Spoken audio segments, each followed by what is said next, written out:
उतर कर गारे हेरा से सूए कौम आया, उतर कर गारे हेरा से सूए कौम आया, एक नुस्खाए किमिया सतलाया।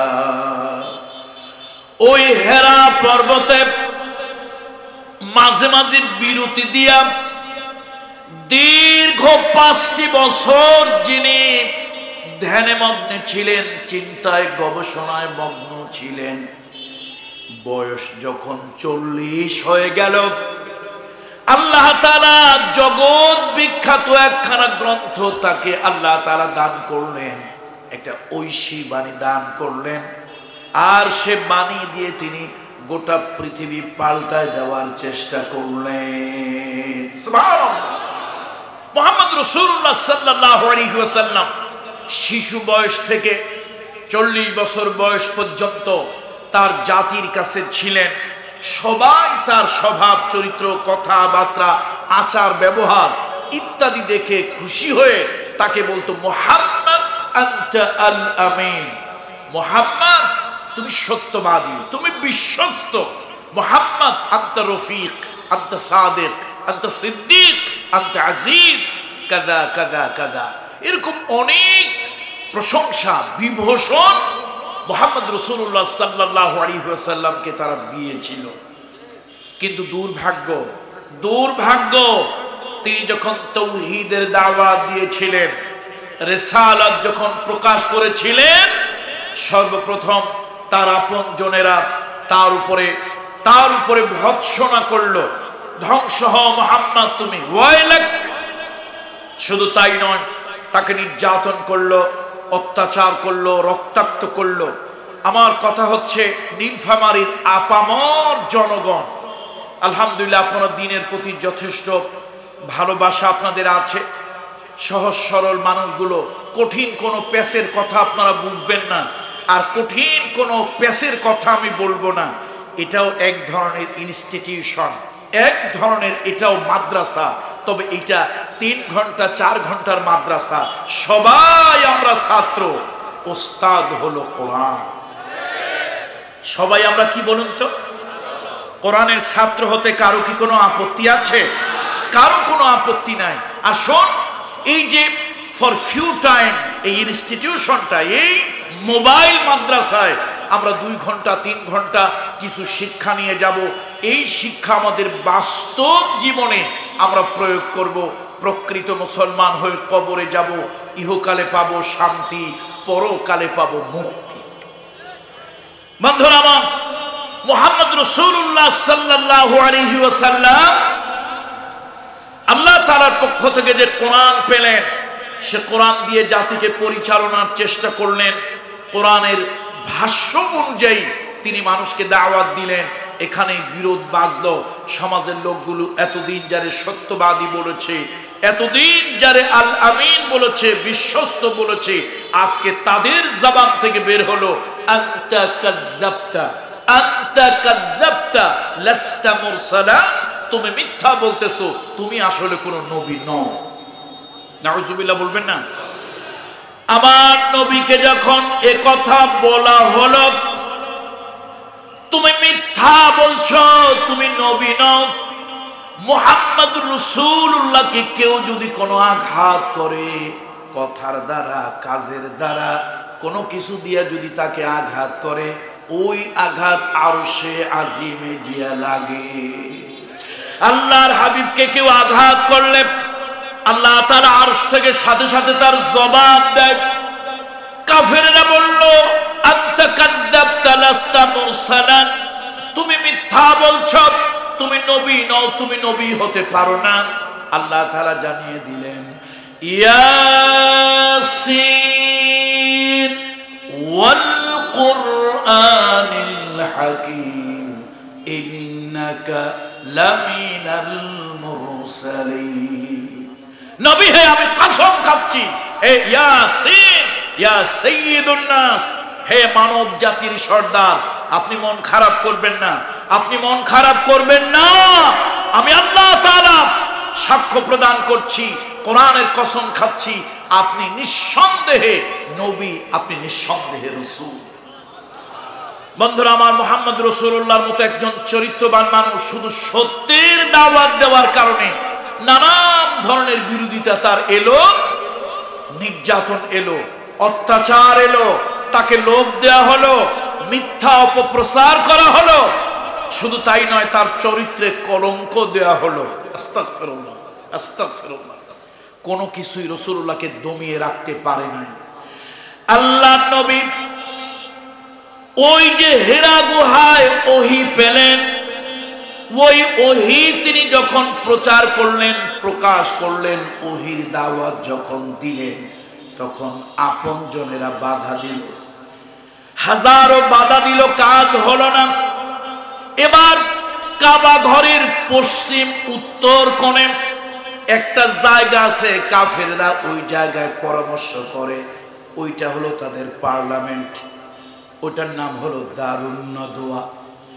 ওই জায়গায় মক্কার বড় বড় কাফেররা, আবু সুফিয়ান, আবু লাহাব, আবু জাহাল, উতবা, শায়বা, ওয়ালিদ ইবনে মুগীরা, ওমর ইবনুল খাত্তাব, এরকম অনেক বড় বড় আরবের প্রভাবশালী লোকেরা ওই জায়গায় তারা জড়ো হয়েছে।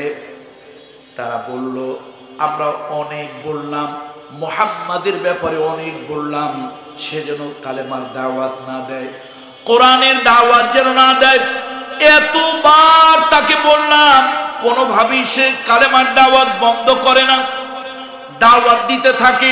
তার জবানের ভিতরে এমন মধু, তার কথার মধ্যে এমন জাদু, জবানে এমন মধু আর কথায় আছে এমন জাদু, তার কথা শুনলে লোকেরা আর ঠিক থাকতে পারে না।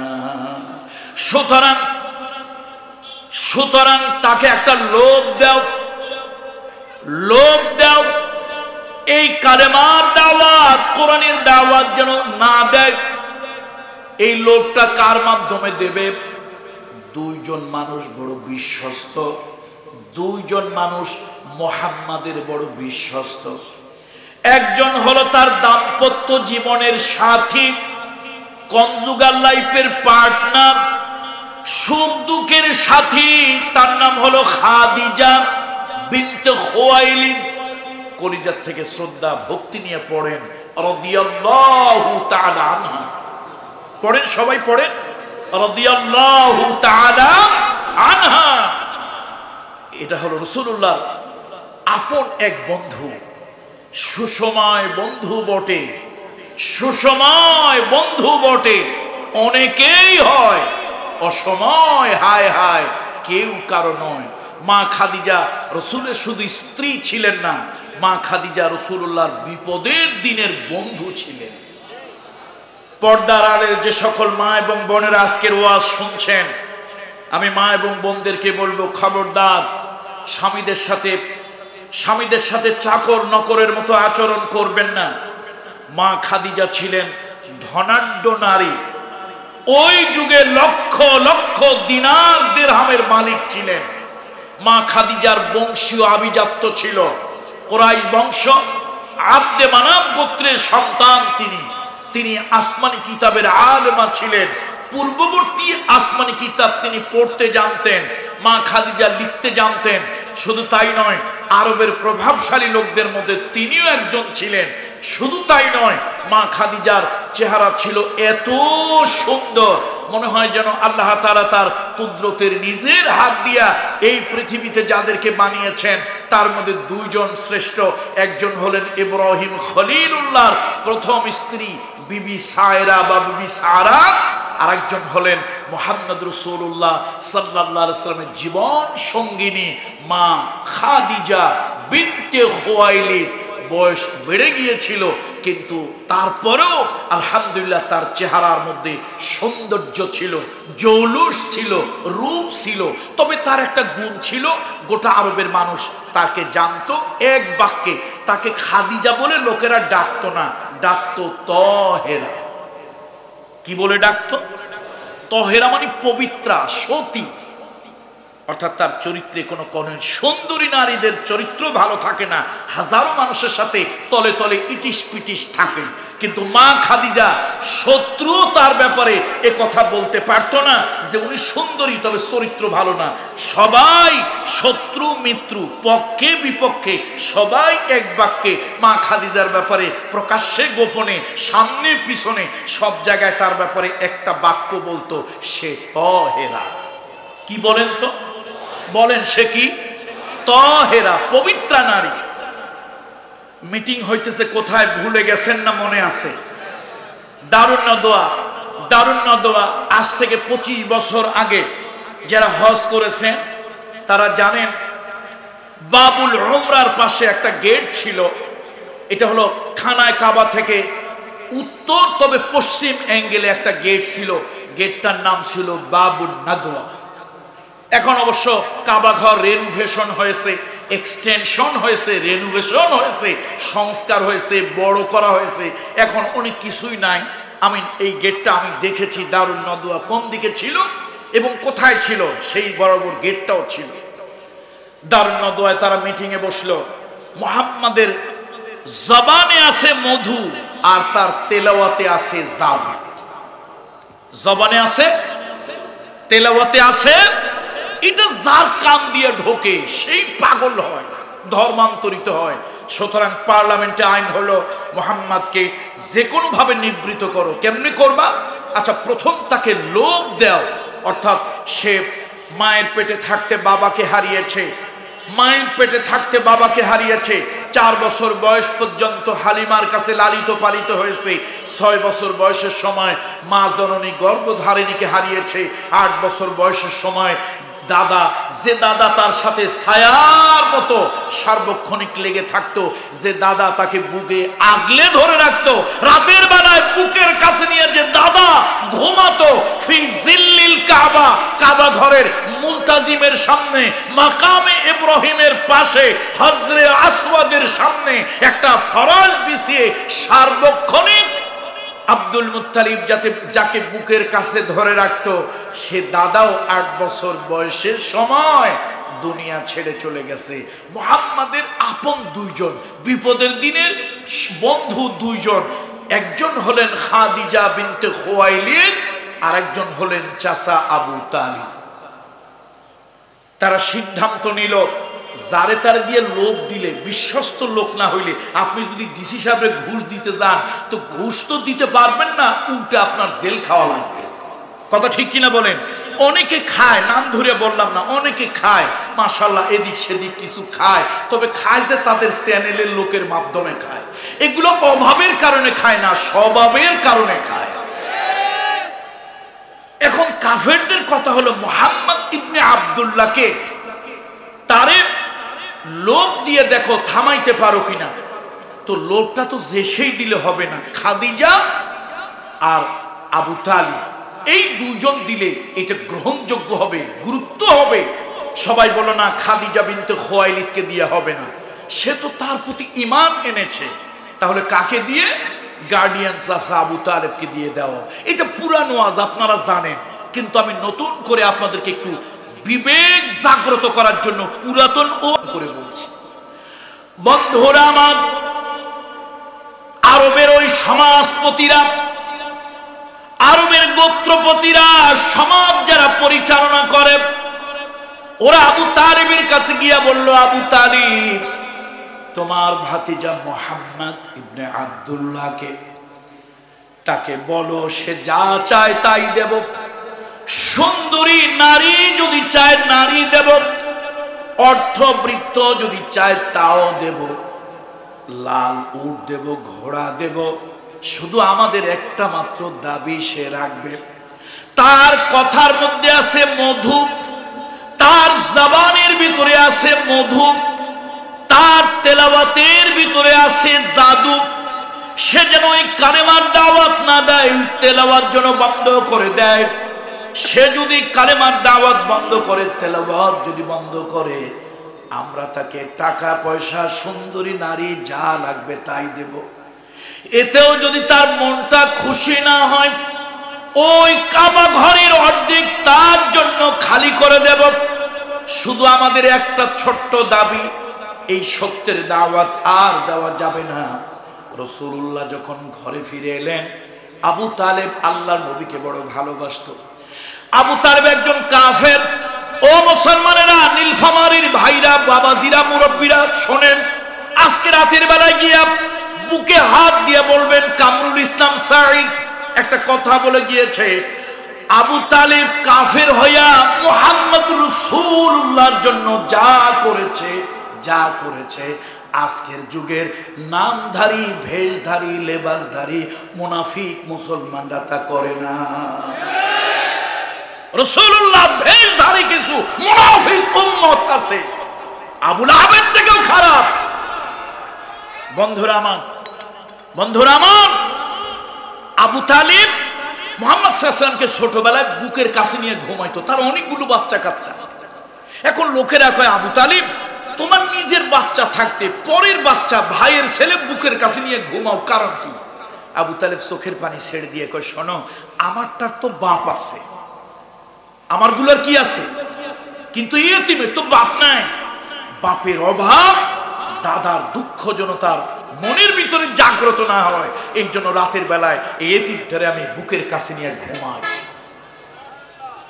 কাফেররা গিয়ে বলল, আবু তালিব তোমার কথায় কাজ হবে, তোমার ভাতিজা মুহাম্মদকে বলো সেজন্য সত্যের দাওয়াত আর না দেয়, বিনিময় আমরা তাকে টাকা পয়সা দেব, লাভ দেব, ঘোড়া দেব, সুন্দরী নারী যদি চায় বিবাহ বন্ধনে আবদ্ধ করে দেব, সেজন্য কালেমার দাওয়াত, তৌহিদের দাওয়াত, কোরআনের তেলাওয়াত যেন না করে, এরপরও যদি তার মন না ভরে বাইতুল্লাহর অর্ধেকটা খালি করে দেব।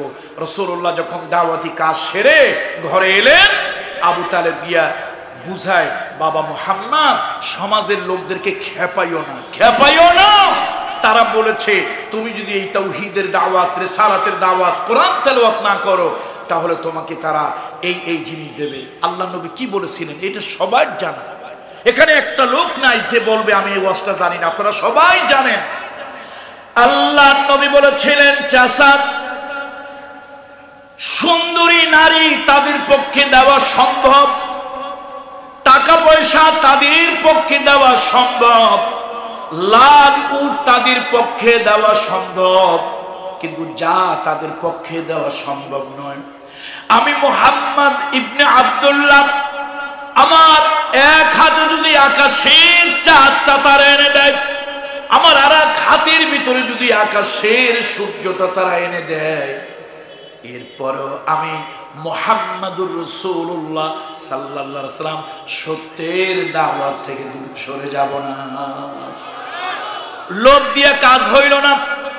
এলাকার ওলামা ইকরামরা যারা আছেন, মসজিদের ইমামরা যারা আছেন, আজকের যুগে কিছু পাতি নেতা, ছাতা নেতা, সমাজের ভিতরে মুনাফিক মার্কা কিছু এরকম সমাজপতি থাকবে, যারা সত্যের দাওয়াত দেওয়ার জন্য আপনাদেরকে বাধা দেবে, হুমকি দেবে। খবরদার, এগুলো আবু জাহেলের দোসর, এদের কথা মানা যাবে না। এগুলা কি জোরে বলেন? আবু জাহেলের দোসর। এ মুসলমান, হিন্দুর ভিতরে মুনাফিক হয় না, খ্রিস্টানের ভিতরে মুনাফিক হয় না, বৌদ্ধের ভিতরে মুনাফিক হয় না, সব মুনাফিক মুসলমানের ভিতরে হয়। তার কারণ হলো উপর দিয়ে ফিটফাট, ভিতরে সদরঘাট, নাম দেয় মুসলমানের, কামটা হলো ইহুদি কাফেরের জন্য, ঠিক কিনা? সুতরাং মুনাফিক থেকে সাবধান।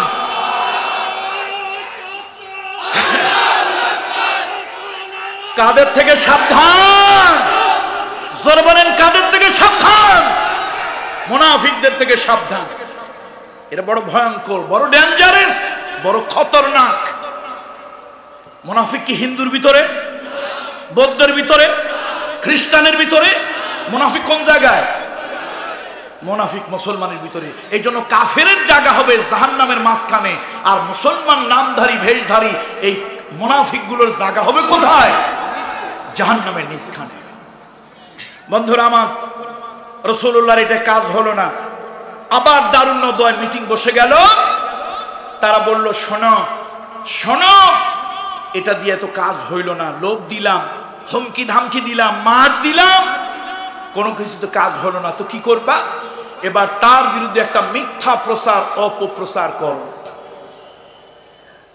বন্ধুরা আমার, সবাই মিলে দায়িত্বটা দিল একটা লোককে, তার নাম হলো ওয়ালিদ ইবনে মুগীরা। সবাই একটু দয়া করে বলেন তো নামটা কি? ওয়ালিদ ইবনে মুগীরাকে সবাই মিলে দায়িত্ব দিল ওই দারুন নাদওয়ার পার্লামেন্টে। এর কারণটা হলো ওয়ালিদ ইবনে মুগীরার চাপার জোর ছিল বেশি। সমাজে কিছু লোক আছে দেখবেন ঠাস ঠাস করে মিথ্যা কথা কয়, মনে হয় যেন মুখের ভিতরে ভেজলিন ক্রিম লাগানো, বাদে না তো। শয়তান গাছের ডালে দাঁড়ায় দাঁড়ায় চিন্তা করে, আমি আর কি শয়তান, আল্লাহ এ তো আমার থেকে বড় শয়তান। আমি বেহেশতে মিথ্যা বলছিলাম 2 জন, শয়তান বেহেশতে মিথ্যা কয়জনে বললো? নাম বলেন তো কি কি?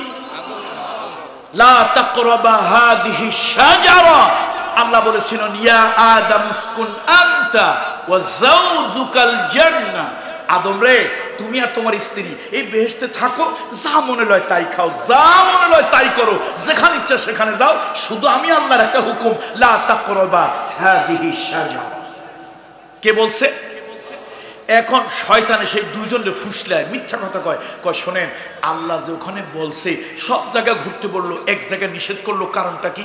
কারণ হলো ওইটার কাছে যদি যান আপনারা চিরস্থায়ী বেহেশতি হয়ে যাবেন, আর না হলে কিন্তু এই বেহেশত থেকে আপনাদেরকে দুনিয়া স্খলন করানো হবে। এমন সাধু সন্ন্যাসীর ভাবে এমন সুন্দর করিয়া বলল, আদমের মন গলছে, হাওয়ার মন তো আগেই গলছে, এই জন্য মহিলাদের মন গলে আগে। তারপরে কানের কাছে ওই টেলিভিশন ওই রেডিও সব সময় বাজে, মা হাওয়া কয় ওই বেচারা কত ভালো ভালো কথা বললো, সে কথা আপনি শুনলেন না, মানলেন না। বাবা আদমও শয়তানের প্ররোচনায় পড়ে গেল। এটা আল্লাহর কুদরতি ইচ্ছা। বন্ধুরা, আদম আর হাওয়াকে মিথ্যা কে বলেছিল? আচ্ছা বলেন তো, শয়তানের জায়গা কি বেহেশতে হইল না দুনিয়ায় হইল? তো 2 জন মানুষের ডাহা মিথ্যা কথা বলে নিজে বেহেশতে থাকতে পারলো না, পদস্খলন হইল। শয়তান কয় ভাইরে, আমি 2 জন মানুষের মিথ্যা বলছিলাম তাই আমি বেহেশতে থাকতে পারি নাই, আর তোরা যে কোটি কোটি মানুষকে ঠাস ঠাস করে মিথ্যা কথা কইয়া ধোকা দেস, দাঁড়ানোর উপরে চোখ উল্টে মিথ্যা কথা কস, ভাই তোদের পাওটা আগায় দে, আমি একটু কদম বসি করি, আমার থেকে তোরা অনেক বড় শয়তান। বন্ধুরা আমার, দারুন নাদওয়ায় সবাই মিলে লোক দিয়া মুহাম্মদ সাল্লাল্লাহু আলাইহি ওয়াসাল্লামকে কাজ হয় নাই, মাইর দিয়া রক্ত ঝরাইয়া কাজ হয় নাই। এবার তার নামে কি করতে হবে? মিথ্যা প্রচার করতে হবে। একটু সবাই আওয়াজ দিয়ে বলেন কি করতে হবে? মিথ্যা প্রচার। এটার আরেকটা নাম হলো অপপ্রচার। এখন অপপ্রচার মিথ্যা প্রচার তো যেই সেই করতে পারে না, সবার মুখে তো মিথ্যা কথা ঠাস ঠাস করে বের হয় না। একজন কইল ভাই একটা লোকের চাপার জোর আছে ভালো, ওয়ালিদ ইবনে মুগীরা। সবাই কয় না ঠিকই বলছো, ওরই দায়িত্বটা দিই। ওয়ালিদ ইবনে মুগীরা, তোমার দায়িত্ব হলো মুহাম্মদ, পড়েন কলিজা থেকে পড়েন, সাল্লাল্লাহু আলাইহি ওয়াসাল্লাম, মুহাম্মদ ইবনে আব্দুল্লাহর নামে এমন ডাহা মিথ্যা কথা বলবা, এমন মিথ্যা আজগায় মিথ্যা কথা বলবা, তার নাম শুনলে পাবলিক যেন ভয়তে 3 মাইল দূরে থাকে।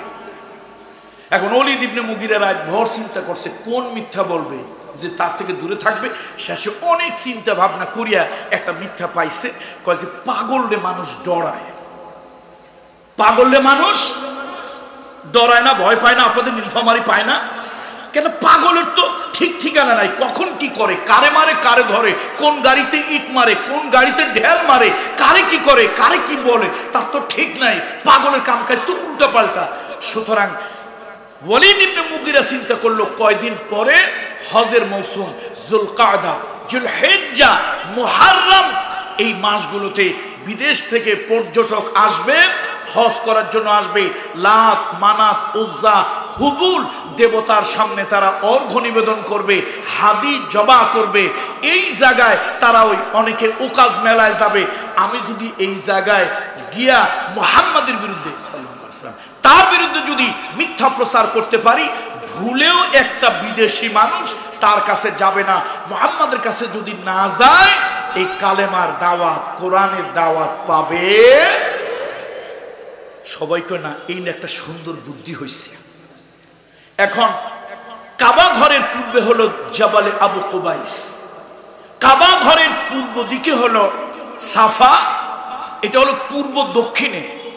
আর একটু বেশি পূর্ব উত্তরে হলো মারওয়া, এর পিছনে হলো জাবালে আবু কুবাইস, পশ্চিম দিকে বিশাল বড় পাহাড় নাম হলো জাবালে কাবা, তার ডান পাশে দক্ষিণ পশ্চিম কোণায় বিশাল বড় পাহাড় ছিল, বিশাল বড় পাহাড় নাম ছিল জাবালে ওমর। এখন ওয়ালিদ ইবনে মুগিরা কিছু সেলাবেলা জোগাড় করলো, ওদের সবাইরে মিথ্যার উপরে ট্রেনিং দিল, শোনো লোকজন কাবা ঘরে ঢুকবে কোথায় দিয়া, হয় ঢুকবে জাবালে ওমরের পাশ দিয়া, না হলে ঢুকবে ওই যে পাহাড়ের উপরে রাসূলুল্লাহ চাঁদ দুই টুকরা করেছিল, কি নাম, জাবালে আবু কুবাইস, বলেন কি নাম, হয় জাবালে আবু কুবাইস পূর্ব পাশ দিয়া, নাহলে উত্তর পাশ দিয়া মারওয়া পাহাড়ের কাছ দিয়ে আসবে, নাহলে পশ্চিম উত্তর কোণা দিয়া জাবালে কাবার পাশ দিয়ে আসবে। এর বাহিরে কাবা ঘরে আসার কোনো রাস্তা নাই। তো তোমরা কি করো, 10 জন 5 জন এখানে দাঁড়াবা, যখনই কোনো লোক দেখলে সন্দেহ হবে লোকটা বিদেশি, মক্কার না, তখন তারে ধরেই বলবা ভাই আমরা হইলাম মক্কার মুতাওয়াল্লি, আমরা হইলাম মক্কার এই খাদেম, আমরা হইলাম মক্কার কেয়ারটেকার, আমরা তোমাদেরকে একটা সতর্ক করি ভাই, তোমরা আল্লাহর ঘরে আসছো, ভালো কাজে আসছো, বিপদে যেন না পড়ো। আবু সুফিয়ানের পক্ষ থেকে তোমাদের কাছে একটা দাওয়াত, আমাদের দেশে একটা বদ্ধ পাগল হয়েছে, খবরদার যেখানে ইচ্ছা সেখানে যাও, যা ইচ্ছা তাই খাও, যা মনে হয় তাই করো, শুধু এই পাগলটার কাছে যাইও। পাগলের নাম কি? ওদের ভাষায় পাগলের নাম কি? মুহাম্মদ ইবনে আব্দুল্লাহ। পড়েন নাউযু বিল্লাহি মিন যালিক। বন্ধুরা আমার, মুরব্বিরা আমার, হজের মৌসুম শুরু হলো, যুলকাদা, যুলহিজ্জা, বিভিন্ন জায়গা থেকে লোকজন আসে, কেউ উত্তর পশ্চিম কোণায়, কেউ উত্তর দক্ষিণ, উত্তর পশ্চিম, বিভিন্ন দিক থেকে লোকজন ঢোকে। ওয়ালিদ ইবনে মুগিরা তার লোকজন নিয়ে বলে, ও বিদেশীরা, একটা কথা শোনো, আমাদের দেশের কুরাইশ বংশের একটা পাগল, বদ্ধ পাগল হয়েছে, উন্মাদ হয়েছে, খবরদার যেখানে ইচ্ছা যাও, যা ইচ্ছা খাও, ওই পাগলের কাছে যাইও না। পাগলের কাছে যদি যাও সর্বনাশ হয়ে যাবে। এর দায়িত্ব মক্কার মুতাওয়াল্লি, মক্কার যিনি পরিচালক আবু সুফিয়ান এবং তার লোকজন এই দায়িত্ব নেবে না। লোকেরা কয় ভাই যা করে আল্লাহ ভালোর জন্যই করে, এই সংবাদটা যদি না জানতাম, পাগলের পালায় যদি পড়তাম, তাহলে তো আমাদের সর্বনাশ হয়ে যেত। মানুষকে আল্লাহ তাআলা বানিয়েছেন, মানুষের ভিতরে আল্লাহ তাআলা মেন্টালিটির ভিতরে কিউরিসিটি, কৌতূহল, আগ্রহ আল্লাহ তাআলা দিয়েছে। দেখবেন একেবারে সাদাভাবে দেখবেন, এরকম একটা সাদা কাগজ মোড়াইয়া পেঁচাইয়া একজনের হাতে দেবেন, ভাই এই তুই কাগজটা খুলবি না, কাগজটা খুলবি না, অমুকের হাতে নিয়ে দিবি, ও যাবে আর শয়তান ওর ভিতরে খালি খোঁচাবে, আছে কি, জিনিস কি, বিষয় কি, ঘটনাটা কি। কথা কি ঠিক না বেঠিক?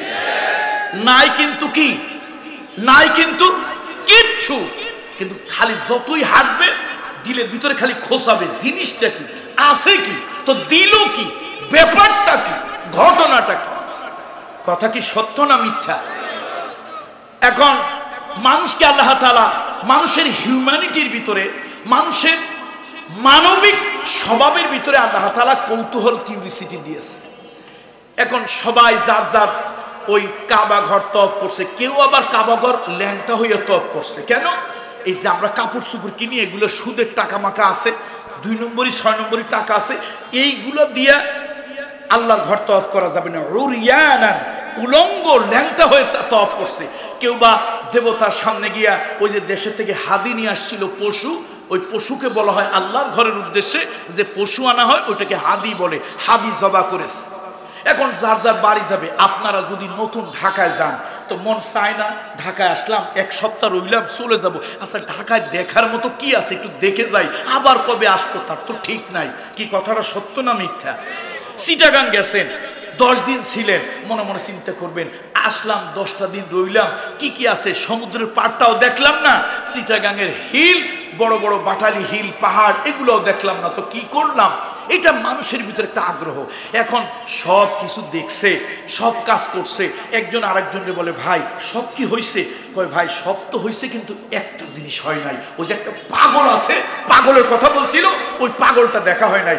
লোকেরা কয় ভাই পাগল দেখবো না, কোন বিপদে পড়ি ঠিক নাই। কিন্তু দুই একজন মানুষ কয় ভাই যাই বলো পাগল কিন্তু না দেখে বাড়ি যাবো না।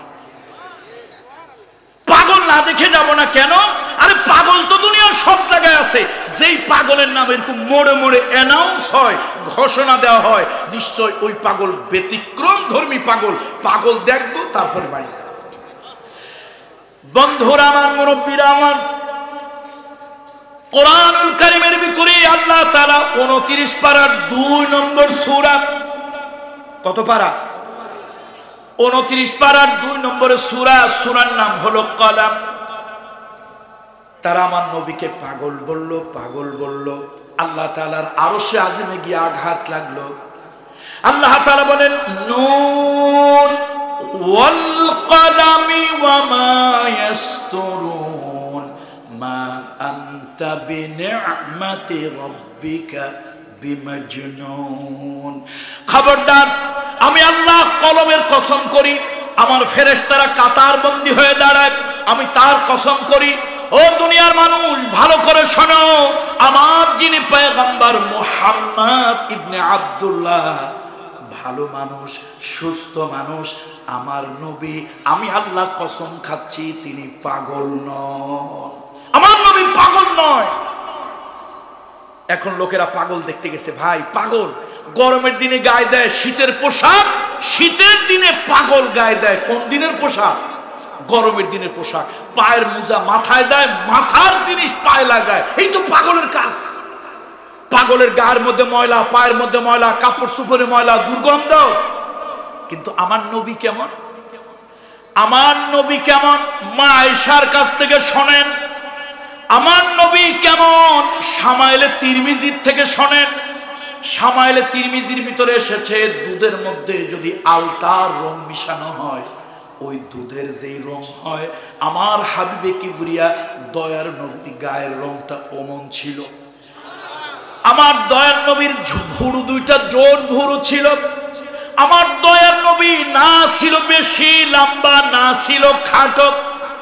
আমার নবী শুকনা ছিল না। আবার বিরাট বড় একটা কন্ট্রাক্টর মার্কা পেট ছিল না। আমার নবীর চেহারা, আমার নবীর গড়ন, আমার নবীর ওজন, আমার নবীর ধরন এমন সুন্দর ছিল, দেখলেই যেন মনটা জুড়ায় যেত। ভাইরা আমার, অনেক মানুষ আছে বুড়া মানুষ পোলাপানের পোশাক গায়ে দেয়, আবার অনেক পোলাপান আছে বুড়া মানুষের পোশাক পরে। আমার নবীর পোশাকের ভিতরে এমন রুচি বোধ ছিল, নবীজি চড়া রঙের কোন পোশাক গায়ে দিতেন না। তিনি এমন পোশাক পরতেন, হাজারো মানুষের ভিতরে তারে দেখলে মনে হতো লোকটা ভদ্র। আল্লাহু আকবার! পোশাক দেখে লোকটার কি বলতো, পাবলিক কি ভাবতো? লোকটা ভদ্র, শরীফ, জেন্টলম্যান। আমার আম্মা জান আয়েশা, আমার আম্মা জান আয়েশা একদিন মদিনা মুনাওয়ারায় রাসূলুল্লাহর গায়ের মধ্যে একটু হাত বুলায় দিচ্ছেন। ওই দিন ছিল পূর্ণিমার রাত। মা আয়েশা বারবার চাঁদের দিকে তাকায়, আর তারকার দিকে তাকায়, আর রাসূলুল্লাহর চেহারার দিকে তাকায়, আর বলে ইয়া রাসূলুল্লাহ, ইয়া রাসূলুল্লাহ, আল্লাহ তাআলা আপনাকে এমন সৌন্দর্য দিয়েছে, জামালে জিসমানি, কামালে জিসমানি, জামালে রূহানি, কামালে রূহানি, মানবিক সৌন্দর্য, দৈহিক সৌন্দর্য, আচার ব্যবহারের সৌন্দর্য, কথাবার্তার সৌন্দর্য, মানবিক সৌন্দর্য এমন দিয়েছিলেন আল্লাহ। আম্মা জান আয়েশা বলেছেন, ইয়া রাসূলুল্লাহ, ইয়া হাবিবাল্লাহ, মিশরের মহিলারা ইউসুফ আলাইহিস সালামকে দেখে মিশরের মহিলারা পাগল হয়ে গিয়েছিল। ফল কাটতে গিয়ে তারা হাত কেটে ফেলেছিল। মিশরের নারীরা যদি আপনি মুহাম্মাদুর রাসূলুল্লাহ সাল্লাল্লাহু আলাইহি ওয়াসাল্লাম আপনাকে যদি তারা দেখতো, হাত কাটা তো দূরের কথা, মিশরের মহিলারা কলিজা কাটলেও তারা টের পেত না। আমার বন্ধুরা, লোকেরা পাগল দেখার জন্য এলো। কোথায় পাগল?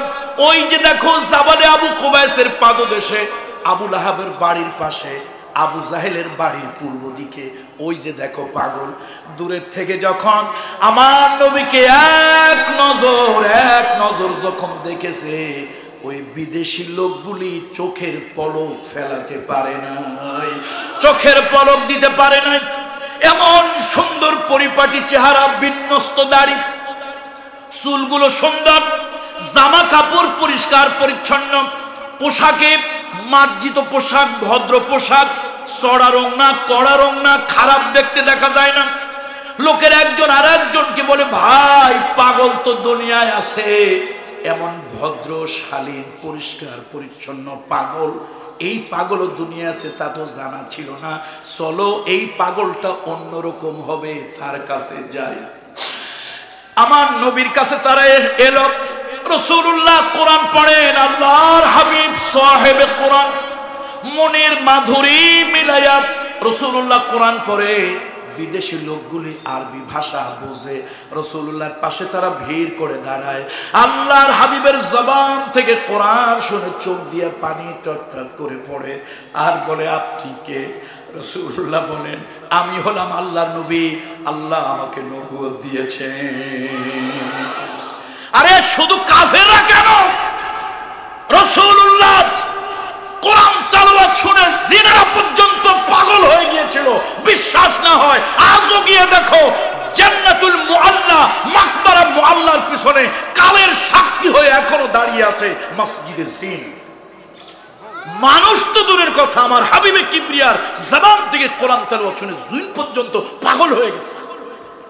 মা খাদিজার কবর যেখানে, এই কবরস্থানটার নাম হলো মাকবারা মুআল্লা। আরবিতে মুআল্লা শব্দের অর্থ হলো উঁচু নিচা ভূমি। আমরা বাংলায় কই টিলা ভূমি, টিলা ভূমি বলি না আমরা, উঁচু নিচু ভূমি। এটা ছিল উঁচু নিচু, এখনো ঠিক ওরকম আছে, কোথাও উঁচা কোথাও নিচা ইত্যাদি ইত্যাদি। তো এই জায়গাটা যেহেতু উঁচা জায়গা, বৃষ্টি বাদলা হলে কখনো পানি জমতো না, এই জন্য হাজার হাজার ও ইব্রাহিম ইসমাইলের খলিলুল্লাহর যুগ থেকেই লোকদেরকে এখানে কবর দেওয়া হতো। তো কবরস্থান যেখানে লোকজন ভয়তে যায়, কম যায় সেখানে, কথা ঠিক কিনা? এই মুরব্বীরা যারা আছেন, এখন তো কারেন্ট হয়েছে, মুরব্বীরা বলেন তো কবরস্থানের পাশ দিয়ে ছোটবেলায় হাইটা যাইতে, হেঁটে যেতে আপনাদের কি ভয় লাগতো না, সাহস লাগতো? ভয় লাগতো না? এটা মনের ভয়, বনের ভয় না, কিসের ভয়? তো এখন কবরস্থানের কাছে লোকজন যায় কোন ঝোপঝাড়। কাফেররা 144 ধারা জারি করলো, কোরআন চলবে না, কোরআন চলবে না। রাসূলুল্লাহ মাকবারা মুআল্লার মাঝামাঝি পূর্ব দিকে, মাকবারা মুআল্লা দক্ষিণ উত্তরে দক্ষিণে লম্বা, মাঝ বরাবর পূর্ব দিকে আল্লাহ নবী ঝোপঝাড়ের কাছে বসে বসে হৃদয়ের আবেগ দিয়া কোরআন পড়তেছে। কি করতেছে ভাই? এই কোরআন শুনে ওই কবরস্থানে ছিল জিন, জিনেদের হায়াত লম্বা হয় 1000 বছর, 1200, 1400, 1500 বছর লম্বা হয়। এখন এক জিন শুনে আরেক জিনে ডাক দিছে, ও শুনে আরেকজনে ডাক দিছে, ভাই এমন মধুর বাণী কি, এটা তো কোনোদিন শুনি নাই। একজন কয় আমি তো দাউদের জবানে আসমানি কিতাব শুনেছি, একজন বলল আমি তো মুসার জবানে আসমানি কিতাব শুনেছি, এত সুন্দর মধুর বাণী তো শুনি নাই, চলো যাই। আল্লাহর হাবিবের চতুর্দিক দিয়ে ভিড় করে তারা দাঁড়িয়ে আছে। রাসূলুল্লাহ কোরআন তেলাওয়াত শেষ হলো, জিজ্ঞেস করলেন মান আনতা, আপনি কে? রাসূল বললেন আনা মুহাম্মদ ইবনে আব্দুল্লাহ, আমি মুহাম্মদ, আব্দুল্লাহর ছেলে মুহাম্মদ, আল্লাহ তাআলা আমাকে নবুয়ত দিয়েছেন, আমি নবী। এতক্ষণ আপনি কি পড়লেন? বলল আল্লাহ তাআলা আমার উপরে, মানব দানবের জন্য আল্লাহ তাআলা আমার উপরে আখিরি ঐশী বাণী আল্লাহ দিয়েছে, এর নাম কোরআন। এক জিন আরেক জিনের চেহারার দিকে, মুখের দিকে তাকায় আর বলে এত কিছু শুনলাম, এত বিস্ময়কর বাণী শুনলাম না। কোরআন সাক্ষী, আমার বক্তব্য নয়, কোরআন সাক্ষী। ইন্না সামি'না কুরআনান আজাবা, এই কোরআন রাসূলুল্লাহর জবানে শুনে জিনেরা পাগল হয়ে গেল। আল্লাহর হাবিবের কাছে বলল আমাদেরকে বায়াত করেন, কালেমাতুত তাইয়্যিবা, কালেমাতুশ শাহাদা পড়াইয়া মুসলমান বানাইছেন। লোভ দিয়ে কাজ হয় নাই। এখন কি হইতেছে? না না, অপপ্রচার, মিথ্যা প্রচার হইতেছে। মুহাম্মদ সাল্লাল্লাহু আলাইহি ওয়াসাল্লাম পাগল, আর কথা কয় না। কি পাগল? আপনাদের কি মনে হয় পাগল? আমার নবীর যে পাগল বলে আর পাগল ভাবে, ওর 14 গোষ্ঠী পাগল। এত সুন্দর শরীর, ভদ্র, বিনয়ী, মার্জিত, রুচিসম্মত, এত সুন্দর একজন মহামানব, তার বিরুদ্ধে কিছু সমাজের কিছু জালিমেরা ওই জালিমেরা দুনিয়া থেকে চলে গেছে, কিন্তু ওদের প্রেতাত্মা আবু জাহেল, আবু লাহাব, উতবা সাহেবের প্রেতাত্মা এখনো আছে। আলেম উলামা, পীর মাশায়েখের নামে যত মিথ্যা সংবাদ প্রচার করে, আর মিডিয়াগুলোতে কিছু হলুদ মিডিয়া সাংবাদিকেরা অপপ্রচার, মিথ্যা প্রচার করে বেড়ায়। ওইটা আগের যুগেও ছিল, আগের যুগেও ছিল, এখন কি বন্ধ হয়েছে নাকি? এখনো আছে। দায়িত্বটা দিছিল কারে? নামটা বোধহয় তার ভুলে গেছেন আপনারা। হ্যাঁ, নামটা কি? কেন দায়িত্ব দিছিল? আবু সুফিয়ান, আবু জাহেল, আবু লাহাব, উতবা, সাইবা, এত মানুষ থাকতে ওয়ালিদ ইবনে মুগীরার দায়িত্বটা কেন দিছিল? মুখের জোর ক্যানভাসারের মতো এইরকম কথা কয়, জুতা স্যান্ডেল তাবিজ বানায় বিক্রি করলেও 1000 টাকা বিক্রি হয়ে যায় মুখের রসে। কিসের জন্য? মুখের রস। এখন সবাই ধরছে ওয়ালিদ ইবনে মুগীরা। আর বেটা, তোর এত বড় চাপার জোর, তোর দায়িত্বটা দিলাম, তুই কাজটা কি করলি? তুই কইলি মুহাম্মদ পাগল। একটু সাল্লাল্লাহু আলাইহি ওয়াসাল্লাম পড়েন না ভাই। তুই বললি মুহাম্মদ সাল্লাল্লাহু আলাইহি ওয়াসাল্লাম, তুই বললি সে পাগল। এখন লোকজন পাগল দেখতে গিয়ে তো কাম উল্টো হয়ে গেল। তারা যে ধারণা করে গেল মক্কায় আখিরি নবীর আবির্ভাব হয়েছে, এগুলো জিয়া যদি বাহিরের দেশে বলে, বাহির থেকে তো লোকজন মুহাম্মদ ইবনে আব্দুল্লাহকে দেখতে আসবে, সমস্যা তো আরো বাড়বে। এখন পরের বছর সিদ্ধান্ত হয়েছে, এই বছর এরকম একটা মিথ্যা কথা কবে জানি একেবারে আকাশ থেকে ঠাডা পড়ে, এরকম মিথ্যা কথা বলবে, মানে আজগায় মিথ্যা, যা আগুনেও নেয় না, পানি তো সয় না। কিন্তু মাঝখানে একটা কাজ হয়েছে, নবীরে পাগল বলছে। আসলে কি পাগল? শরীফ, ভদ্র, বিনয়ী আমার নবীরে গালি দিছে। একটু ব্যথা তো নবীর দিলে লাগছে। মুহাম্মদ আনতা মাজনুন, তুমি পাগল। আল্লাহ তাআলা কয়, এ নবী, আপনি ভদ্র, জবাব দেন না, গালির পরিবর্তে গালি দেন না, কিন্তু আমি আল্লাহর আরশে লেগেছে গালি যারা দিয়েছে আমার হাবিবকে, আমার হাবিবে কিবরিয়াকে, রাহমাতুল লিল আলামিনকে, সত্যবাদী নবীকে যারা গালি দিয়েছে, আমি আল্লাহ তাআলা ওদের চরিত্র ল্যাংটা উলঙ্গ করে দেব। কোরআন শরীফের ভিতরে, কোরআন শরীফের ভিতরে আল্লাহ তাআলা আবার অবতীর্ণ করলেন, উতুল্লিম বা'দা যালিকা জানিম, উতুল্লিম বা'দা যালিকা জানিম, উতুল্লিম বা'দা যালিকা জানিম। আমার নবীকে, নবীর চরিত্রে যারা কলঙ্ক দেয়, এগুলো ভালো মানুষ না, এগুলো জেনার সন্তান। তো জেনার সন্তানরে আমরা বাংলাদেশে কি কই? জারজ সন্তান। এখন মুহাম্মদ সাল্লাল্লাহু আলাইহি ওয়াসাল্লাম নবী, এটা মানে না, কিন্তু ভিতরে ভিতরে সব চাচাই বিশ্বাস করে মানুষটা ভালো, মানুষটা সত্যবাদী। এখন উপর দিয়ে যেই যাকো, ভিতর দিয়ে সবাই কয় মুহাম্মদ আর যাই হোক, মিথ্যা বলে না। এখন ঘুরে ফিরে গিয়ে কয় নেতা। এই আসলে কি জন্মে কোনো দোষ টোষ আপনার আসেনি? এখন ওয়ালিদ ইবনে মুগীরা দিলেন আর যাই হোক সাল্লাল্লাহু আলাইহি ওয়াসাল্লাম, এই লোকটা তো জিন্দেগিতে মিথ্যা কথা কয় নাই। এখন কি হয়েছে? হাটে ঘাটে বাজারে মাঠে কোথাও যাইতে পারে না, গেলেই ওই যে ওই যে ওই যে সেই লোক, ওই যে কোন লোক? আরে ওই যে মুহাম্মাদের রব যারে গালি দিয়েছে, মনে হয় তার জন্মে কোনো দোষ থাকতেও পারে। এখন ওয়ালিদ ইবনে মুগীরা চিন্তা করলো, আরে কি করলাম, কি করতে গেছিলাম আর কি করলাম। শেষে বাপ তো বেঁচে নেই, বেঁচে আছে মা। মার কাছে গেছে, মার কাছে গিয়ে কয়, বুড়ি বড় একটা তরবারি বাইর করছে। খাপের থেকে যখন বাইর করছে, মার তো কলিজা অর্ধেক শুকায় গেছে। শোনো, তুমি আমার মা, কিন্তু আজকে তোমাকে আমি ছাড়বো না। শোনো, এই আরবের লোকেরা বলে মুহাম্মদ ইবনে আব্দুল্লাহ সে সত্যবাদী, কোনোদিন মিথ্যা কথা কয় না।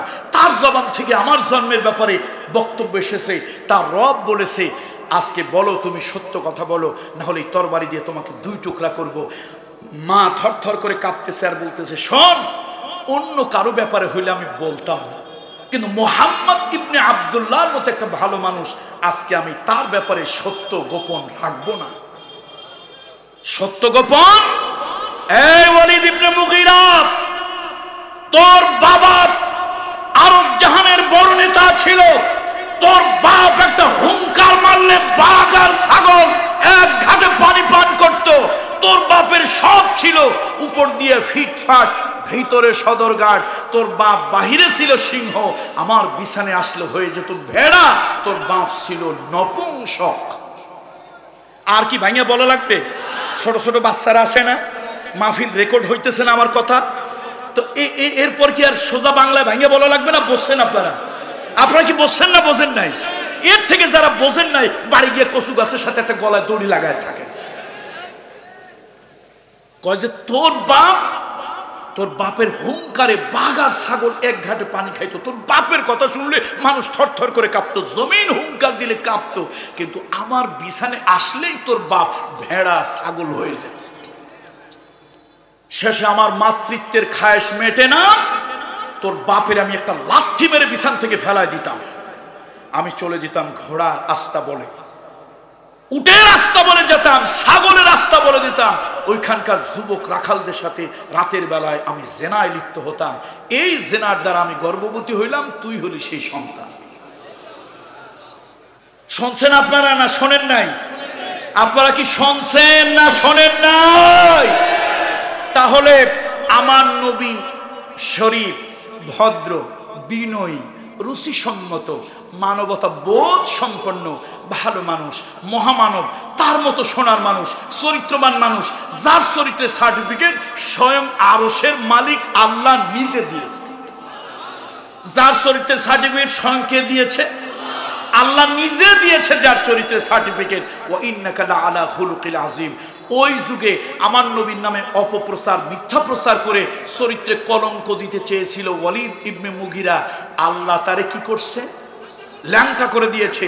এই যুগেও আমার নবীর চরিত্রের উপরে যারা আঘাত করতে চায়, টেলিভিশনের মাধ্যমে, পত্রিকার মাধ্যমে, লেখনির মাধ্যমে, ব্লগের মাধ্যমে, উপন্যাসের মাধ্যমে আমার হাবিবে কিবরিয়া রহমতের নবী দো জাহানের সত্তার আল্লাহর হাবিবের নামে অপপ্রচার, মিথ্যা প্রচার দিয়া রাসূলুল্লাহর চরিত্র যারা কলঙ্ক দিতে চায়, আল্লাহর কসম, আল্লাহর কসম, আল্লাহর কসম, খোঁজ নিয়ে দেখো এইগুলোর আপনার জন্মের ঠিক না।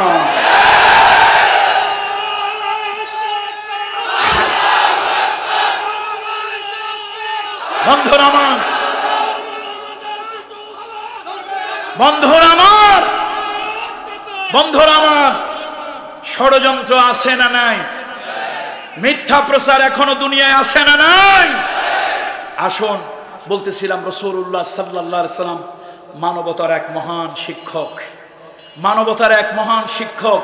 আরে তুমি আমার নবীর ইজ্জত কি দেবা? রবিউল আউয়াল মাসে আমি কি বলবো? কামরুল ইসলাম সাইদের জবান দিয়ে মুহাম্মদ সাল্লাল্লাহু আলাইহি ওয়াসাল্লামের প্রশংসা কি বলবো?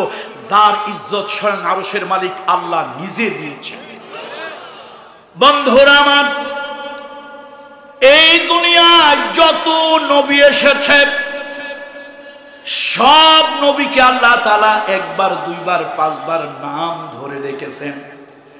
এই দুনিয়ার মধ্যে আল্লাহ যত নবী দিয়েছেন সব নবীকে আল্লাহ তাআলা একবার, দুইবার, তিনবার, পাঁচবার নাম ধরে রেখেছেন।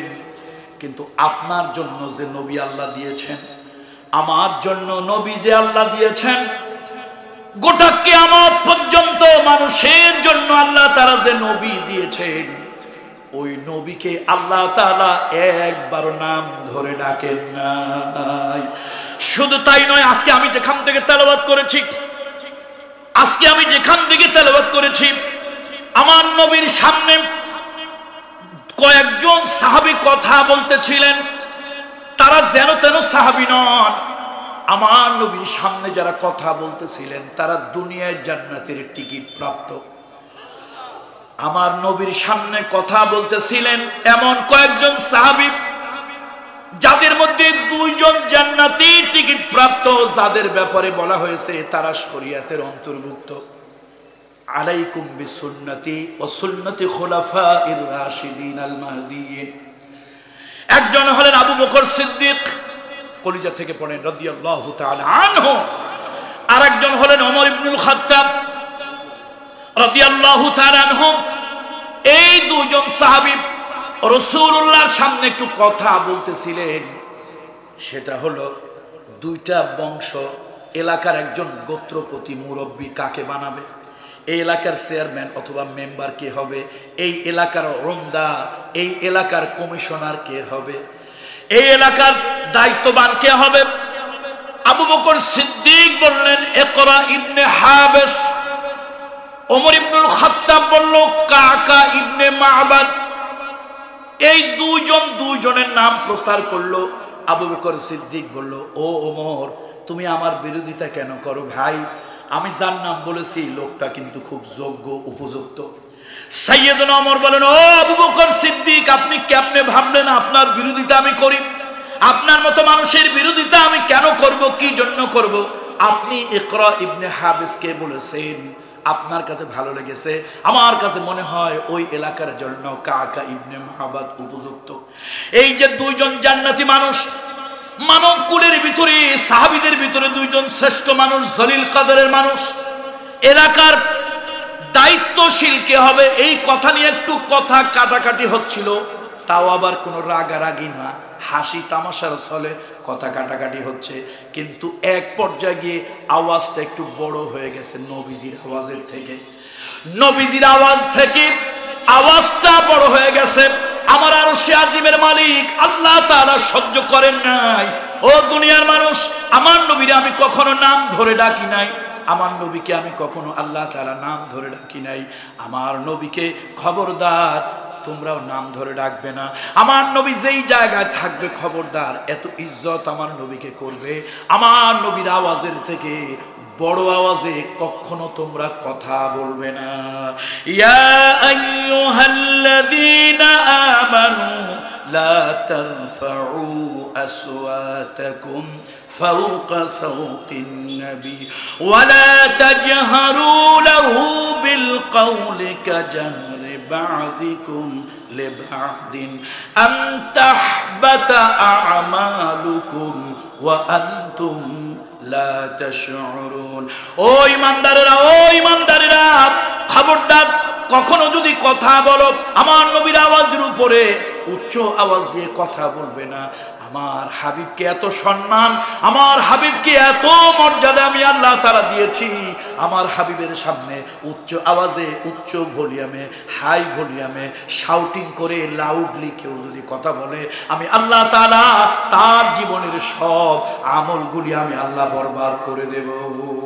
শুধু তাই নয়, ও আমার নীলফামারীর ভাই বন্ধুরা শোনেন, একজন বিদেশি লোক, একজন বেদুইন লোক, গ্রাম্য লোক, সামাজিক ভদ্রতা রীতিনীতি জানে না, সমাজের ভদ্রতা জানে না, কারে কিভাবে ডাকতে হবে, কার সম্মান কিভাবে দিতে হবে তিনি জানেন না।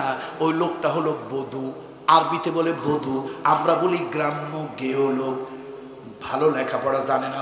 ওই লোকটা একদিন রাসূলুল্লাহর কাছে দ্বীন শেখার জন্য এলো। আল্লাহর হাবিব দুপুরের বেলায় আম্মা জানদের কোনো হুজরার মধ্যে একটু আরাম করতেছিলেন। লোকটা এসে ডাক দিল, ইয়া মুহাম্মদ, ইয়া মুহাম্মদ আইনা আনতা উখরুজ ইলাইনা। ও মুহাম্মদ, কোথায় তুমি? বের হয়ে আসো, তোমার দিয়ে কাজ আছে, তোমার কাছ থেকে দ্বীন শিখবো, ইসলাম শিখবো। ও মুহাম্মদ, তুমি কোথায়? আল্লাহর নবী সবেমাত্র একটু দুপুর বেলার ঘুম চোখে আসছিল। বিশ্ব নবী ছিল ধৈর্যশীল, আল্লাহর নবী রহমতের নবী। হাজার কষ্ট যদি কেউ দিত রাসূলুল্লাহ তার প্রতি রাগ করতেন না, বরদোয়া করতেন না। রাসূলুল্লাহর ঘুম এসেছে, লোকটা বারবার নাম ধরে রুমের সামনে থেকে ডাকতেছে। নবী বিরক্ত হলেন কিন্তু প্রকাশ করলেন না। আল্লাহর নবী বের হইয়া ওই লোকটার সঙ্গে কথা বললেন। এই যে মুহাম্মদ রাসূলুল্লাহ একটু ঘুমাচ্ছিল, চোখটা লেগে গিয়েছিল, দুপুর বেলায় খাইয়া একটু আরাম করছিল। লোকটা এসে রাসূলুল্লাহর নাম ধরে ডাকলো, দ্বীন শেখার জন্য আসছে। বেদুইন মানুষ, সে নবীর ইজ্জত বোঝে না, নবীর সম্মান বোঝে না, নবীর সাথে কিভাবে কথা বলতে হবে জানে না, আলেম ওলামার সাথে কোন ধরনের আচরণ করতে হবে তা তার জানা নাই। লোকটা যখন ডাক দিল, ইয়া মুহাম্মদ আইনা আনতা, আল্লাহর কাছে ভালো লাগে নাই। আল্লাহ জানিয়ে দিলেন, খবরদার তোমরা একজন আর একজনকে যেইভাবে নাম ধরে ডাকো, খবরদার খবরদার আমার নবীকে ওইভাবে নাম ধরে ডাকবে না। আমার নবীকে ওইভাবে খবরদার কখনো নাম ধরে ডাকবে না। আমার নবীর কাছে যদি তোমরা আসো, আমার নবী যতক্ষণ পর্যন্ত হুজরা থেকে বের না হয় ততক্ষণ তোমরা নবীর জন্য অপেক্ষা করো, দাঁড়িয়ে থাকো। আমার বন্ধুরা, মুহাম্মদ রাসূলুল্লাহকে আল্লাহ এত ইজ্জত দিলেন, এত সম্মান দিলেন। আল্লাহ তাআলা কোন পয়গম্বরকে এই দুনিয়া থেকে আরো সে আল্লাহ তাআলা মেহমান বানান নাই। এই দুনিয়ায় যত নবী আসছে সব নবী জমিনে ছিল, একজন নবীকে আল্লাহ তাআলা আসমানে নিয়েছেন। মেরাজ হয়েছে একজন নবীর, ওই নবী হলো মুহাম্মদুর রাসূলুল্লাহ সাল্লাল্লাহু আলাইহি ওয়াসাল্লাম। কিন্তু আল্লাহ তাআলা তার সম্মান দিতে গিয়ে একটা শব্দ আল্লাহ তাআলা বলেছেন, সুবহানাল্লাযী আসরা বিআবদি লাইলাম মিনাল মাসজিদিল হারামি ইলাল মাসজিদিল আকসা। আল্লাহ তাআলা তার হাবিবকে এত সম্মান দিলেন, এই ধুলির ধরা থেকে আরশে আজিম পর্যন্ত আল্লাহ তাআলা নিয়ে গেলেন। সেই নবীকে আল্লাহ তাআলা আব্দ শব্দ ব্যবহার করলেন, মুহাম্মদুর রাসূলুল্লাহকে আল্লাহর গোলাম বানালেন। আমার নীলফামারীর ভাইরা, এই দুনিয়ায় আল্লাহ আপনার যত সম্মান দেখ না কেন, যত সম্মান আপনাকে দেখ, মনে রাখবেন সব থেকে বড় সম্মান নবীর। আর সেই নবীকে আল্লাহ তাআলা আব্দ বলেছেন, গোলাম বলেছেন। সুতরাং ও নীলফামারীর ভাইরা, ও মুরব্বী বাবাজিরা, আপনাদের কাছে দাবি করে যাই, রবিউল আউয়াল মাস, খবরদার ডিসি হইতে চাইয়েন না, এমপি হইতে চাইয়েন না, পীর সাহেব, মাওলানা সাহেব, ইমাম সাহেব হইতে চাইয়েন না, নেতা নেত্রী হতে চাইয়েন না। যদি কোনো আকাঙ্ক্ষা করেন, একটা আকাঙ্ক্ষা দিলের মধ্যে করবেন, আমি আল্লাহর গোলাম হতে চাই, আমি আল্লাহর গোলাম হতে চাই, আমি আল্লাহর গোলাম হতে চাই। আল্লাহ তাআলা হাবিবকে আরশে আজিমে নিয়া, মেরাজে নিয়া তার শানে আব্দ শব্দ ব্যবহার করলেন। আর নিশ্চয় আল্লাহ তাআলা আমার হাবিবের মতো আমিও যদি আব্দ হতে পারি, রাসূলুল্লাহর মতো আমিও যদি আল্লাহর আব্দ গোলাম যদি হতে পারি, আল্লাহ তাআলা আমার মর্যাদা বাড়িয়ে দেবে। বন্ধুরা আমার, আসুন, আমি কথা আর বাড়াবো না, মা বোনদের উদ্দেশ্যে বলি, মায়েরা, আজকে ঘরগুলি অশান্তির অন্যতম কারণ নারী। কথা ঠিক কিনা বলুন? আপনাদের মহিলারা ভালো, আমরা তো মাদারীপুর গোপালগঞ্জ এলাকার মহিলা, আমাদের এলাকার মহিলাদের চোট অনেক বেশি। মাঝে মাঝে পুরুষদেরকে হুমকি দেয়, বেটা কথা ঠিকঠাক মতো বলিও, লাল দালানের ভাত খাওয়াইয়া ছাড়। লাল দালান বোঝেননি আপনারা? হ্যাঁ, মহিলাদের দেশ, আমরা হইলাম এদেশে ঘর জামাই। মহিলাদের দেশ, আমরা ঘর জামাই। মা এবং বোনদেরকে বলবো, মা, পুরুষদের সাথে সুন্দর আচরণ করবেন, ভালো আচরণ করবেন, মানবিক আচরণ করবেন। রাসূলুল্লাহ সাল্লাল্লাহু আলাইহি ওয়াসাল্লাম যেমনটি শিখিয়ে গিয়েছেন। বাচ্চা ছেলেদেরকে বলবো, যুবক ছেলেদেরকে বলবো, রবিউল আউয়াল মাস, মা বাপের সাথে ভালো ব্যবহার করবেন। আল্লাহ রাসূল সহিহ বুখারীর হাদিস, মান আরাদা ওয়ালিদাইহি ফাকাদ আরাদাল্লাহ ওয়া মান আসখাতা ওয়ালিদাইহি ফাকাদ আসখাতাল্লাহ। যে সন্তান মা বাপের খিদমত করলো, মা বাপকে খুশি করলো, সহিহ বুখারীর হাদিস, আল্লাহ তাআলার হাবিব বলেছেন, সে যেন আল্লাহকে সন্তুষ্ট করলো। যে সন্তান মা বাপের সঙ্গে নাফরমানি করলো, মা বাপকে কষ্ট দিল, ওই সন্তান যেন আল্লাহর সাথে নাফরমানি করলো। খবরদার, খবরদার, মা বাপের সঙ্গে ভালো ব্যবহার করবেন, মা বাপের হক আদায় করবেন, মানুষের সাথে সুন্দর আচরণ করবেন। অনেক মুরব্বী আছেন, বয়স মুরব্বী হয়েছে, কিন্তু আচার ব্যবহারটা ভালো না। খবরদার, আল্লাহ তাআলা কোরআন শরীফের ভিতরে সূরা বাকারায় বলেছেন, ওয়াকুলু লিন-নাসি হুসনা, মানুষের সাথে সুন্দর সংযত কথা বলবেন। আসুন, রবিউল আউয়াল মাস, আল্লাহর হাবিবের আদর্শ দিয়ে গোটা পৃথিবীটাকে আমরা ভরে দিতে চাই। মুহাম্মদ রাসূলুল্লাহর আদর্শে চলতে চাই, আল্লাহর হাবিবের সুন্নাত প্রতিষ্ঠা করতে চাই। এই সমাজে, এই রাষ্ট্রে, এই দুনিয়ায় রাসূলুল্লাহর আদর্শে গোটা পৃথিবী ভরে যাক। আল্লাহর হাবিবের সুন্নাত দিয়ে আবার পৃথিবীতে শান্তি ফিরে আসুক। কারা কারা চাই হাত উঁচু করে দেখায়। লিল্লাহি তাকবীর, লিল্লাহি তাকবীর। আল্লাহু আকবারের স্লোগানে আপত্তি আছে? আল্লাহু আকবারের স্লোগানে আপত্তি আছে? ভাই ভাই শোনেন, আপনারা, আমরা স্টেজে ওঠার আগে আপনারা আমাদেরকে কান পড়া দেন, আপনারা আমাদেরকে মেন্টাল প্রেসার দেন, হুজুর রাজনীতির কথাবার্তা বলবেন না। আচ্ছা, আমাদের কি কাজ রাজনীতির কথা বলবো? আরে রাসূলুল্লাহর আদর্শের কথা বলেই তো সময় পাই না। ওই নষ্ট ভ্রষ্ট পচাগান্দা তোমার নেতাদের মতো নিকৃষ্ট মানুষের কথা বলার সময় আছে? ওগুলার কথা বলার তো কোনো বেলই নাই। কথা বলি রাসূলুল্লাহর কথা, আদর্শের কথা। শুনুন, অল্প দিনের জন্য হলো ঢাকা বিশ্ববিদ্যালয়ে আমি রাষ্ট্রবিজ্ঞানের ছাত্র ছিলাম, পলিটিক্যাল সায়েন্সের ছাত্র ছিলাম। কার্ল মার্কস পড়েছি, লেনিন পড়েছি, কোপার্নিকাস, কিপলক, Rousseau, Voltaire, Maxim Gorky, Bertrand Russell, Shakespeare পড়েছি, রবীন্দ্রনাথ ঠাকুর, নজরুল পড়েছি। হুমায়ুন আজাদ, হুমায়ুন আহমেদ, তসলিমা নাসরিন পড়েছি। আল্লাহর কসম, পীরের ছেলে আমিও পীর মুরিদি করি না। বাবার কথা, বাবা হুজুর, দাদা হুজুরের কথা বলার জন্য মাহফিলে যাই না। পচা গান্দা কোনো নেতা নেত্রীর কথা বলার জন্য যাই না। কোন দার্শনিকের দর্শন বিক্রি করার জন্য যাই না। আল্লাহর কসম, মানবতার মহান শিক্ষক বিশ্বনবী মুহাম্মদ রাসূলুল্লাহর কথা বলার জন্য যাই। আর আল্লাহর নবীর কথা বললে যদি তোমাদের কাছে বিতর্কিত মনে হয়, তুমি সবাইকে কেমনে খুশি করতে চাও মিয়া? কেমনে খুশি করতে চাও? তুমি তো একটা মিস্টার গোলালু। কিছুদিন আগে শুনলাম আল্লাহু আকবারের স্লোগান নাকি বিতর্কিত। আচ্ছা, কোন মুসলমানের বাচ্চা আওয়ামী লীগ করুক, বিএনপি করুক, জাতীয় পার্টি করুক, জাসদ করুক, জামাত করুক, তবলিগ করুক, তরিকত করুক, যার করুক, মুসলমানের বাচ্চা যদি হয় জেনে বুঝে বলতে পারে আল্লাহু আকবারের স্লোগান বিতর্কিত? কোন মুসলমান যখন জন্মগ্রহণ করে, ইসলামী শরীয়তের কালচার, ইসলামী শরীয়তের তাহজিব তামাদ্দুন, আল্লাহ নবী বলেছেন কোন বাচ্চা যখন জন্মগ্রহণ করে বংশের মুরব্বীদের, বাড়ির মুরব্বীদের কোলে দাও, পরিষ্কার পরিচ্ছন্ন করে তার কোলে দাও, মুরব্বীদের কোলে দাও। এটা একটা ইসলামিক কালচার, ইসলামী সুন্নাত। মুরব্বী ডান কানে আজান শুনিয়ে দেবে, বাম কানে ইকামত শুনিয়ে দেবে। আচ্ছা বলেন তো, আজানের প্রথম লফজটা কি? ইকামতের প্রথম লফজটা কি? এরপরে আপনি 60 বছর 70 বছর পর একদিন এই দুনিয়া ছেড়ে চলে যাবেন। সেদিন মসজিদের খাট আপনার ঘরে পালকি হবে। ইমাম সাহেব আপনার সিনা বরাবর দাঁড়াইয়া জানাজার নামাজ পড়বে। জানাজার নামাজের প্রথম লফজটা কি? তাহলে বলেন, আমরা কথা বললে বিতর্কিত হয়ে যায়। আপনারা আমাদের ওয়াজের মাহফিলে আসলে হুমকি দেন, কথা বলেন, আমরা যেন বিতর্কিত কথা না বলি। আরে আল্লাহু আকবারের কথা বললে ওই শ্রেণীর কিছু হরে কৃষ্ণ হরে গোবিন্দর প্রেতাত্মা ওদের বংশধরের কাছে খারাপ লাগবেই লাগবে। জোরে বলুন ঠিক কিনা? আল্লাহু আকবার দিয়ে, আল্লাহু আকবার দিয়ে আমার জন্ম হয়েছিল, আল্লাহু আকবার আমার মৃত্যু হবে।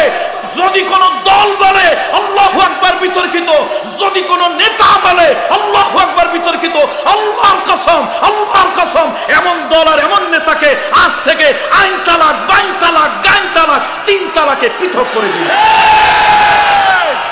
আল্লাহু আকবার, আল্লাহু আকবার ছিল, আল্লাহু আকবার আছে, আল্লাহু আকবার থাকবে। শোনেন, পীরজাদা কামরুল ইসলাম সাইদের কথা নয়, সহিহ বুখারী খোলেন।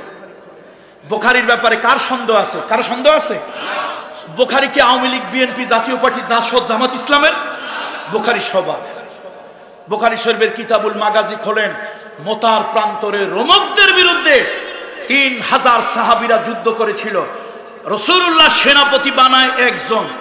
রোমকদের বিরুদ্ধে জিহাদে সেনাপতি বানাইছিল কয়জন? নাম বলেন তো কি কি? যায়েদ ইবনে হারেসা, জাফর বিন আবি তালিব, তৃতীয় একজন হলো মদিনার একজন কবি, গ্রাম্য কবি। কিছু লোক আছে দেখবেন কথায় কথায় মিলে মিলে কথা কয়, আছে না? তিনি ছিলেন একজন মদিনার চারণ কবি, স্বভাব কবি, পল্লী কবি। নাম হলো আব্দুল্লাহ বিন রাওয়াহা। রাসূলুল্লাহ বলেন, যাও বাজার বাড়ি যাও, 3 জন সেনাপতি, 3 জন আমির, তোমরা সহ সবাই বাড়ি যাও, যার যার বউ বাল বাচ্চার কাছে চিরদিনের মতো বিদায় নিয়ে আসো। সাহাবীদের কান্নার রোল পড়ে গেল। কান্নার রোলটা অন্য কারণে না, কান্নার রোল হলো এইরকম, রাসূলুল্লাহ তো কোনোদিন 3 জন সেনাপতি বানায় নাই। হুজুর আবার চোখের পানি মুছতে মুছতে বলেছে, 3 জন যদি শহীদ হয়ে যায়, জিহাদের ময়দান থেকে তোমরা পালাবে না। জিহাদের ময়দান থেকে পিছনে পৃষ্ঠ প্রদর্শন করে পালানো হলো কবিরা গুনাহ। কোন গুনাহ? একটু আওয়াজ দিয়ে বলেন, কোন গুনাহ? রাসূলুল্লাহ বলেছেন, তোমরা জিহাদের ময়দান থেকে যদি 3 জন শহীদ হয়ে যায়, পৃষ্ঠ প্রদর্শন করে ব্যাক সাইডে পালাবে না। তোমরা মাশওয়ারার ভিত্তিতে চতুর্থ একজন আমির, একজন তোমরা সেনাপতি নিযুক্ত করবে। আমি দোয়া করতেছি আল্লাহর কাছে, তার মাধ্যমে আল্লাহ তাআলা তোমাদেরকে বিজয় দিয়ে দেবে। যুদ্ধে লাগে কয়জন? সেনাপতি কয়জন? রাসূল কয়জনের কথা বলছেন? 3 জন যদি শহীদ হয় কয়জন? আরেকজন চতুর্থ, তোমরা নির্ধারণ করে নেবে। ভাই, অনেক লম্বা ইতিহাস। সহিহ বুখারীতে, অন্যান্য আপনার কিতাবুল মাগাজির ভিতরে যেগুলো এসেছে, 3 জন সেনাপতি শহীদ হলেন। হযরত যায়েদ বিন হারেসা শহীদ হলেন। জাফর বিন আবি তালিব, তার 1 হাত কাটা একদিকে পড়ে আছে, আর 1 হাত কাটা আর একদিকে পড়ে আছে, তিনি শহীদ হয়ে গেলেন। আবু উবাইদা একটা চিৎকার দিয়ে বললেন, জাফর বিন আবু তালেব তো নাই, এই সেনাপতি এখন কে? সবাই বলল আব্দুল্লাহ বিন রাওয়াহা। আব্দুল্লাহ বিন রাওয়াহা কোনো কোনো ইতিহাসে বলে তিনি সবেমাত্র এই একটু দুপুর বা যে কোনো খাওয়া মানে খাবারের জন্য বাবুর্চির কাছে প্লেটটা এগিয়ে দিচ্ছিলেন খাবার দেওয়ার জন্য। হঠাৎ করে চিৎকার দিল লোকেরা, আব্দুল্লাহ বিন রাওয়াহা জাফর বিন আবু তালেব শাহাদাত বরণ করেছেন, শাহাদাতের পেয়ালা পান করেছে। মুসলমান কারে বলে খাবার প্লেটটা ওই জায়গা রেখে না জানি কালেমার পতাকা ভুলুণ্ঠিত হয়, না জানি মুসলমানরা ভয়তে পালায়, আমার তো এখন এই খাবারের জন্য দেরি করা যাবে না। তিনি ওই অবস্থায় রেখেই দৌড় মারলেন। আবু উবাইদা দৌড়ালেন, আব্দুল্লাহ বিন রাওয়াহা তৃতীয় সেনাপতি দৌড়াচ্ছেন, গিয়ে দেখতেছেন কালেমার পতাকাটা উঠতেছে। দুজনের মনের মধ্যে খটকা লাগলো, এখন সেনাপতি তো আমি, যায়েদ শহীদ হয়েছে, জাফর বিন আবি তালেব সে শহীদ হয়েছে, এখন তো আমি সেনাপতি হব, কালেমার পতাকা কে উড়ায়, ব্যাপারটা কি? কাছে গিয়ে দেখেন হযরত যায়েদ শহীদ হয়েছেন, একটা হাত কেটে একদিকে পড়ে আছে, আর একটা হাত কেটে আর একদিকে পড়ে আছে, পাওটা এক একদিকে পড়ে আছে। হযরত যায়েদ জাফর বিন আবি তালেবের এই মাথা কল্লাটা কাফেরেরা আলাদা করে ফেলেছে, এই কল্লার মধ্যে এই দাঁত দিয়া কালেমার ঝান্ডাটা দাঁত দিয়া কামড়ায় ধরে উঁচু করে রেখেছে। আমার বন্ধুরা, আবু উবাইদা আব্দুল্লাহ বিন রাওয়াহা দুইজনে গেল, গিয়া বারবার চেষ্টা করে ওই দাঁত দিয়া কামড়ায় এমন ভাবে ধরছে কোনোভাবেই ছোটানো যায় না। হযরত আবু উবাইদা বলে, আমার মনে পড়লো শহীদেরা তো মরে না, জীবিত। কানের কাছে কাটা মাথাটার কানের কাছে মুখ নিয়ে বলে, ও জাফর বিন আবি তালেব, তুমি কি আমাদেরকে চিনতে পারো নাই? আমরা আল্লাহর নবীর সাহাবী, রাসূলুল্লাহর কালেমাকে অপমান করার জন্য আমরা আসি নাই, আমরা রাসূলুল্লাহর সাহাবী, তুমি কালেমার ঝান্ডাটা ছেড়ে দাও। এতক্ষণ পর্যন্ত দুজনে টানাটানি করে কাটা মাথা কাটা কল্লা থেকে দাঁত থেকে কালেমার পতাকা ছুটাতে পারছিল না। যেই না কানে কানে বলা হলো, মুহূর্তের ভিতরে দাঁত থেকে কালেমার ঝান্ডাটা ছুটে গেল। কালেমার ঝান্ডা নিয়ে আব্দুল্লাহ বিন রাওয়াহা তিনিও প্রাণপণে তিনিও যুদ্ধ করলেন। 3000 সাহাবীরা 1 লক্ষের উপরে প্রশিক্ষিত রোমকদের সৈন্য, সুপার পাওয়ার, তৎকালীন পৃথিবীর ভিতরে প্রশিক্ষিত সুপার পাওয়ার রোমকদের কাছে এই সাহাবীরা টিকতে পারলেন না, 3 জন শহীদ হয়ে গেলেন। এবার কিছু দুর্বল লোকেরা পিছন দিক থেকে ভেগে যাচ্ছিল। আল্লাহর নবীর বড় সাহাবীরা, সিনিয়র সাহাবীরা বললেন, ও রাসূলুল্লাহ সাহাবীরা, খবরদার, আমরা মুসলমান, জীবনের বিনিময়ে জান্নাত কিনেছি, খবরদার পিছন হটা যাবে না। রাসূলুল্লাহ বলেছেন, যুদ্ধের জিহাদের ময়দান থেকে পৃষ্ঠ প্রদর্শন করে পালিয়ে যাওয়া কবিরা গুনাহ। আমরা যদি মরে যাই শহীদ হয়ে যাব, আমরা যদি মরে যাই শহীদ হয়ে যাব, বিনা হিসেবে আল্লাহর জান্নাতে চলে যাব।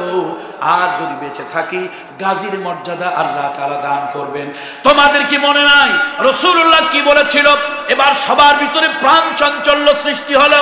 বলো, রাসূলুল্লাহ বলেছিলেন চতুর্থ সেনাপতি নির্ধারণ করার জন্য আল্লাহ তাআলা তার মাধ্যমে বিজয় দেবে। এবার সাহাবীরা যুদ্ধের ময়দানে মশওয়ারায় বসে গেল, সবাই মিলে সিদ্ধান্ত নিল খালিদ বিন ওলীদ, খালিদ বিন ওলীদ, খালিদ বিন ওলীদ হবে চতুর্থ সেনাপতি। আমার বন্ধুরা, আমি কোনো বানানো কিচ্ছা বলি না, আমার বন্ধুরা, আমি কোনো পত্রিকার কাটিং বলছি না।